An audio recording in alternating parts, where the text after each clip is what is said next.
今天与各位分享德国焦点新闻刊登的关于华为的文章。大家知道，特朗普第一任期时发起了对华为的疯狂封锁，还通过加拿大软禁孟晚舟。几年过去了，华为不仅没有被打垮，反而变得更强大。我想，全世界人民都看在眼里，记在心里。谁是好人，谁是恶霸，地球人心知肚明。我们来看看德国人是怎么看华为的。比以往更成功。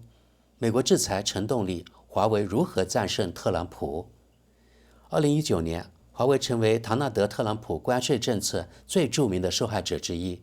这家中国企业一夜之间被禁止使用美国产品，但这一打击仅造成短期影响，因为华为拥有独特的战略聚焦。几乎没有哪家中国企业像华为这样，在全球范围内遭受如此多的猜疑。人们既怀疑这家通讯设备制造商的产品存在安全漏洞，也担忧其成为中国国家间谍活动的后门。在美国等部分国家，尽管华为是全球该领域最大的供应商，仍被排除在移动通讯网络建设之外。2019年，时任也是现任美国总统唐纳德·特朗普将华为列为特别打击目标。他通过行政令禁止美国企业向这家中国公司供应商品和技术授权，几乎一夜之间，当时在智能手机市场蓬勃发展的华为就被剥夺了使用谷歌安卓操作系统和美国研发的 5G 芯片的权利。华为逆势前行，尽管面临重重困难，这家企业至今仍然蓬勃发展。去年，该公司营收达到约1040亿欧元。按当前汇率计算，创下2020年之后该公司历史第二佳绩，较上年增长22%。要真正理解华为，我们必须回溯其发展历程。上世纪80年代的中国与今日的辉煌相去甚远。当时，中国的人均国内生产总值仅位列全球第137名，在有统计数据的国家中，只有莫桑比克比中国更为贫穷。中国曾是一个欠发达国家，当时落后的领域之一就是电信行业。那时主要指固定电话服务。为改变这一状况，中国政府于1980年在中国南方设立了深圳经济特区。当时这个毗邻英国殖民地香港北部的地区仅有约3万居民，主要以务农为主。如今，深圳已成为中国最大的科技中心，拥有约1700万人口的深圳是中国第3大城市，人均收入居全国之首。华为的初创时期，新设立的经济特区吸引了许多创业者，他们主要着眼于与更富裕的香港开展贸易。任正非就是其中一个。他于1987年在深圳创立了华为。时年43岁的任正非至今仍担任华为董事，但已卸任 CEO 职务。目前他个人仍持有公司 0.65% 的股份。任正非来自距离深圳西北约800公里的贵州省，他主修土木工程，最后成为一名 IT 工程师。这个领域恰恰成就了华为的成功。由于父母的政治立场问题，他直到1978年才获准加入中国共产党。此前，他虽参与过军队建设项目，但仍非党员身份，未能获得正式军衔。尽管工作表现优异，1982年他在部队大精简中被清退，随后前往深圳发展。华为早期订单的来源，创业初期，华为既无自主研发能力，也不具备生产条件。任正非从香港采购电话交换机和火灾报警器，再转售至内地市场。与此同时，他着手研发自主电话交换机系统，并于1993年成功推向市场。凭借技术上的显著优势及任正非对售后服务的极致追求，华为逐步赢得市场份额。虽然早期产品奠定了基础，但真正的突破始于1996年。当时，中国政府决定重点扶持本土通信设备商，限制外资企业参与市场竞争。得益于军旅生涯积累的人脉资源，任正非为华为争取到关键订单，这为海外扩张创造了条件。1997年首签香港合约，2002年通过瑞典项目首度进入欧洲市场，2005年华为海外营收首次超越国内。争议与禁令。随着华为的成功，争议也随之而来。外界担忧华为设备存在中国情报部门的后门，但这一指控至今未被证实。任正非的军方背景被视为佐证。出于安全考虑，2010年代，越来越多的国家开始限制华为参与移动通信和宽带网络建设。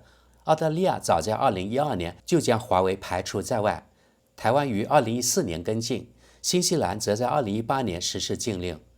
德国虽然应允许华为运营，但已要求国内电信运营商在2029年前更换网络中的关键组件。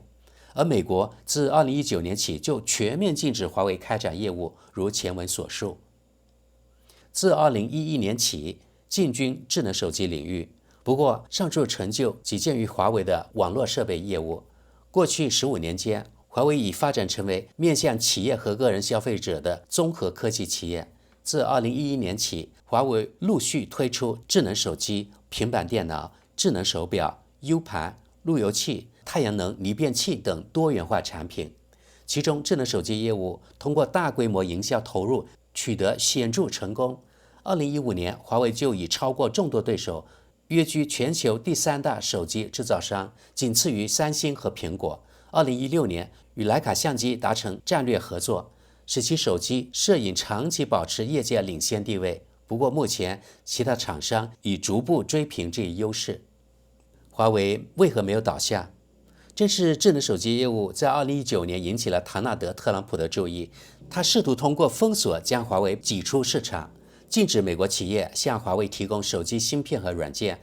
这意味着华为无法再获得5G 芯片和安卓系统，这确实是个巨大冲击。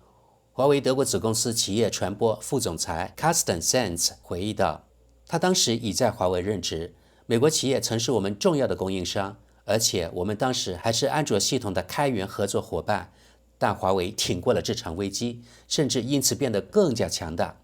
现在我们能自主完成许多过去需要外购的工作 Sands 表示。华为的成功之道，在 Sands 看来，华为能实现这一壮举有多重原因。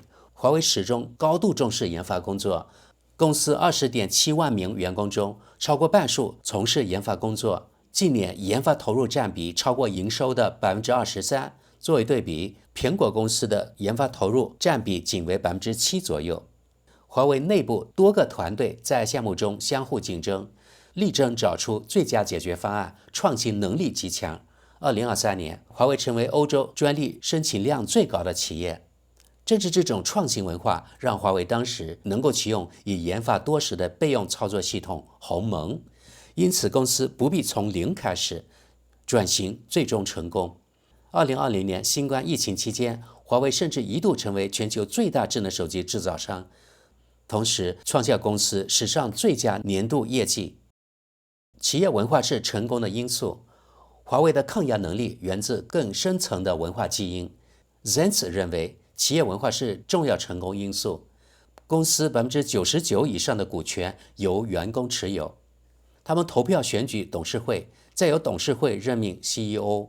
这种员工持股模式创造的归属感和激励效应与普通雇佣关系截然不同。Sands 解释道，此外，持股员工可获得2/3的利润分红，这种机制增强了凝聚力。分红是重要激励，长期持股者收益可观，股权因此备受追捧，但只有达成特定绩效目标才有资格购买。Sands 补充道，这位汉学家出身的高管指出另一关键，居安思危是华为文化的核心。我们始终预判可能发生的意外，这种思维模式帮助我们在心理上和行动上做好危机应对准备。此类极端事件被称为黑天鹅。在华为深圳园内，员工每天都能看到具象化的警示，那里饲养着真实的黑天鹅。接着我们来看看网友评论。第一条评论，从这成功案例可以看出，我们对中国的开发援助资金用得其所。虽然我希望能获得回报，但这种期待就像相信复活节兔子一样不切实际。我们看跟贴，例如我们可以以更便宜的价格买到优质的手机，你想想看，有什么东西不是来自中国的？继续往下，华为手机搭载自家的操作系统，对于非技术用户来说，它的操作与最新版本的安卓系统几乎没有区别，但中国手机的价格最多只有三星手机的一半。再往下，华为几乎将1/4的收入都花在了研发上，向高绩效员工派发65%的股息。哇，不错呀，很少能读到这个，以前我不知道华为是这样的。下一则，制裁再次证明常常适得其反，有些企业被迫自主研发产品，有时甚至比原先外购的还要出色。我始终怀疑，特朗普当年不过是想给苹果等公司送礼，试图通过排挤华为来讨好他们。继续往下，是的，我清楚地记得当年试图用自主 UMTS 技术在中国市场立足的情况。那时我们不得不公开全部软件和技术机密。奇怪的是，后来在华为的基站里发现了我们的源代码，他们甚至连代码行都懒得替换。德国 3G 牌照拍卖的500亿欧元许可费，最终成就了华为的突破。因为互联网泡沫破裂后，德国运营商不得不紧缩开支，更别忘了仅斯图加特一地就有3万名员工，而如今诺基亚可能只剩500人。中国通过封闭市场，借助复制、粘贴和在此基础上改进的方式，清出了竞争对手，而我们只是袖手旁观。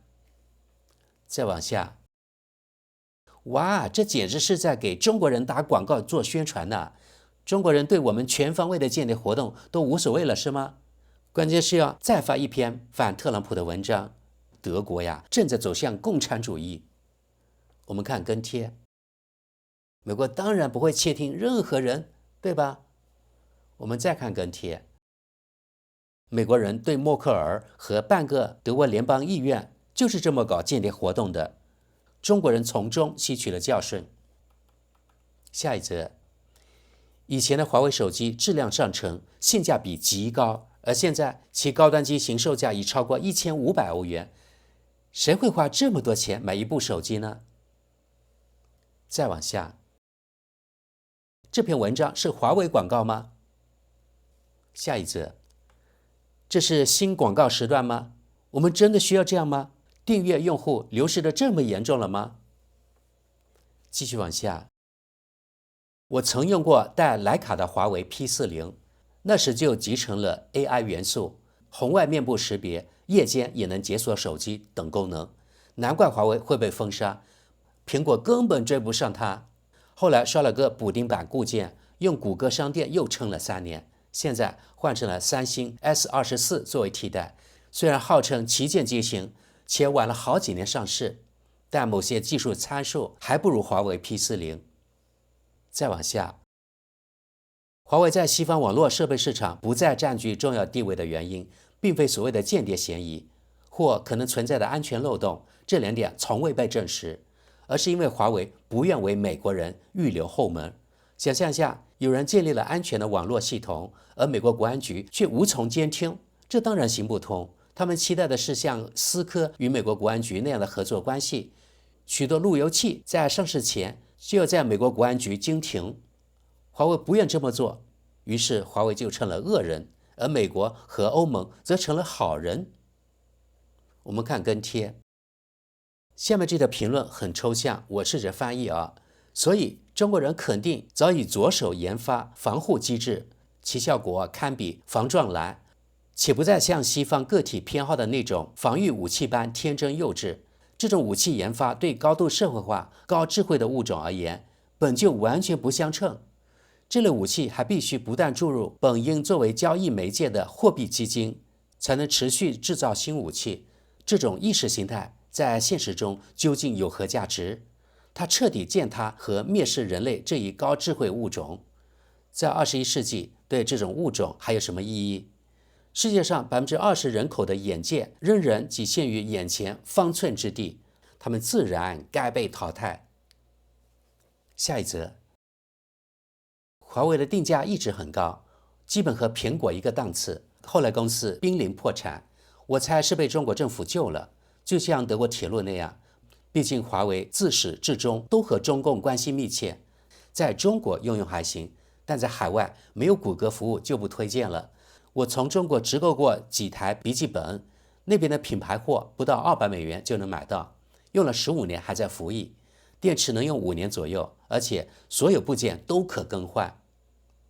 我们看跟贴，华为曾经破产，请提供具体事实，至少说明时间点。我在网上查不到相关信息，谢谢。继续往下，看来我们德国这些年的发展援助资金算是投对地方了。再往下，要让中国人变得更强大，我们需要更多特朗普这样的对手。下一则，多亏了美国的帮助，华为现在处境如此艰难，以至于都开始造电动汽车了。不知道西门子的电动车什么时候能问世呢？继续往下，可惜不能直接购买华为股票啊。再往下，我准备投资 MSCI 中国科技 ETF 了，要不了多久，特朗普就得向中国人低头认输，到时候就等着数钱吧。我们看跟贴，问题在于中国政府频繁干预股市，这根本不是真正的自由交易。中国惯于操纵股市，并从中抽利。继续往下，早在禁令出台前，中国人就已经在自主研发软件了。美国人的禁令恰恰证明了竞争对手开发自主系统的必要性。再往下，华为赢了，否则这篇文章根本就不会存在。下一则，多亏了特朗普，如今中国人比美国人更让我有好感。虽然遗憾，但特朗普实在让人忍无可忍。下一则，制裁对中国无效，因为中国具备自主创新能力，且发展速度已超越西方世界。不出数年，中国就将赶超芯片行业昔日巨头英特尔、AMD、英伟达和 ARM， 这完全是中国能力使然。届时，美国将陷入困境。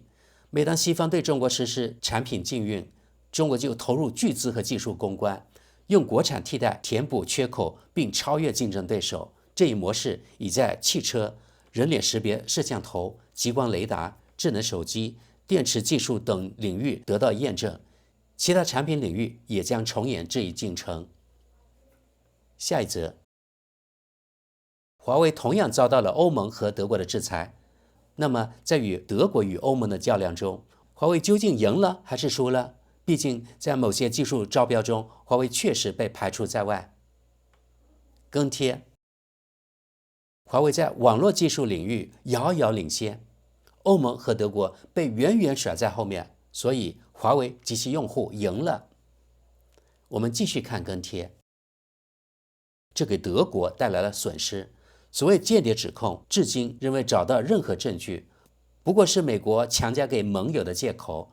实质问题在于，美国国安局能监听思科设备，却无法窃听华为技术。再往下，又是典型的美国做派，只要没安装自家的监控技术，就立即实施抵制，还好心建议亲爱的盟友照做，一如既往地披着自由与民主的外衣。下一则，中国人确实擅长升级改造技术，看看消费电子领域就知道了。现在汽车、电脑等行业也是如此。如果还通过制裁逼着他们自主创新，那当他们超越我们时，我们也就别大惊小怪了。尤其是英伟达、英特尔和苹果等美国企业将会深刻体会到特朗普政策的恶果。以智能手机和平板电脑领域为例，小米已经严阵以待，虽然2010年才进入市场，现在已是全球第3大制造商。继续往下，中国确实在某些方面仍属发展中国家，毕竟国土规模和人口数量都远超欧洲国家，但只要摘下有色眼镜客观看待，就不得不为其发展成就赞叹。通过明信片交流活动，我与当地建立了许多联系。为何我们创造不出这样的奋进氛围？激发不出我要参与的热情。中国同样需要打破陈规陋习，我们的决策者是否也该放下傲慢姿态？难道就因为意识形态差异，我们就不能向他们学习吗？再往下，无论是否实施制裁，当技术差距拉大到一定程度时，那些硅谷老牌企业就只能认输了。下一则，还记得所有美国思科路由器中的后门吗？这个漏洞从未被修复，只是装了道窗帘。美国爱国者法案授权全球监听，所有美国企业都必须配合。